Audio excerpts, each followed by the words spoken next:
बुद्ध के पास उनका एक शिष्य आया और बौखलाए स्वर में बोला, जमींदार राम सिंह ने मेरा अपमान किया है, आप सभी चलें, उसे सबक सिखाना होगा। बुद्ध बोले, प्रियवर, सच्चे बौद्ध का अपमान करने की शक्ति किसी में नहीं होती।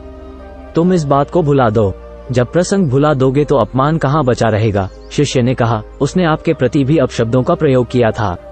आप चलिए तो सही, आपको देखते ही वो शर्मिंदा हो जाएगा और क्षमा मांग लेगा, इससे मैं संतुष्ट हो जाऊंगा। बुद्ध कुछ विचार कर बोले, अच्छा यदि ऐसी बात है तो मैं अवश्य ही राम जी के पास चलकर उसे समझाने का प्रयास करूंगा। शिष्य ने आतुर होकर कहा, चलिए नहीं तो रात हो जाएगी। बुद्ध ने कहा, रात आएगी तो क्या, रात के पश्चात दिन भी तो आएगा। यदि तुम वहाँ चलना आवश्यक ही समझते हो तो मुझे कल याद दिलाना, कल चलेंगे। दूसरे दिन बात आई गई हो गई। शिष्य अपने काम में लग गया और बुद्ध अपनी साधना में लीन हो गए। दोपहर होने पर बुद्ध ने शिष्य से पूछा, आज राम जी के पास चलना है? शिष्य ने कहा, नहीं, मैंने जब घटना पर फिर से विचार किया तो मुझे इस बात का आभास हुआ कि भूल मेरी ही थी। अब राम जी के पास चलने की कोई जरूरत नहीं है। बुद्ध ने मुस्कुराकर कहा, अगर हम तुरंत प्रतिक्रिया देने से बचें तो हमारे भीतर की कटुता समाप्त हो जाती है। शिष्य बुद्ध का आशय समझ उनके प्रति नतमस्तक हो गया।